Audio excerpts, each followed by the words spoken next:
कि एक्सेलरेशन क्या होता है, एक्सेलरेशन dv अपॉन dt, यानी वेग परिवर्तन की दर को त्वरण कहते हैं। तो त्वरण a बराबर क्या हो गया, वेग परिवर्तन dv अपॉन dt।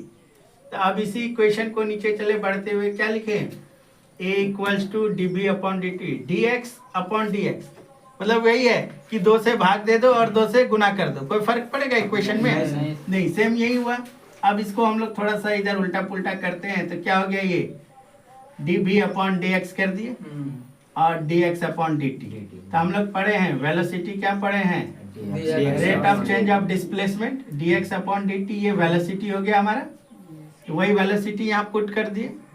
अब एक लड़का बोला था सर समझ में नहीं आ रहा है, तो चलो नीचे 1 दे दिए, इधर भी 1 दे दिए, कोना कोनी गुना कर दिए। यही होता है ना। ये इक्वेशन यहाँ तक सही है?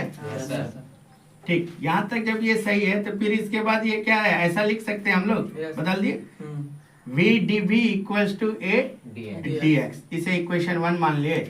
अब कह रहे हैं कि समीकरण 1 को या इक्वेशन 1 को क्या कर रहे हैं हम लोग, क्या कर रहे हैं, इसको समाकलन कर रहे हैं, इंटीग्रेट करेंगे। कहां से, कि जब वस्तु v से u वेग में जाती है और इस क्रम में कितना वो विस्थापन तय करती है, x मीटर, x।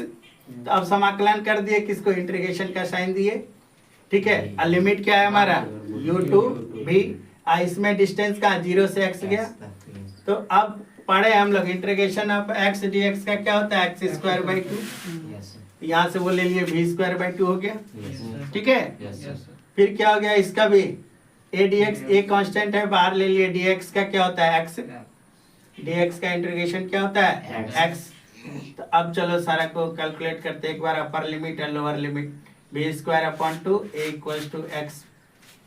तब एक बार v वेलोसिटी रखे, v square upon 2 minus u square upon 2 equals to a x, upper limit minus lower limit, एक बार x का मान x, अब फिर एक बार x का मान 0 रखे, यहाँ तक ठीक है।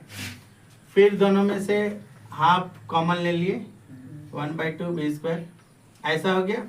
चूंकि हम लोग क्या माने थे, x equals to s displacement, यहाँ वैसा कर दिए, आप v स्क्वायर, अब फिर इसको इधर कर दिए 2, फिर इधर भेज दिए, क्या हो गया, v square equal to square. इसमें अभी भी कहीं डाउट है? नहीं सर। ठीक है।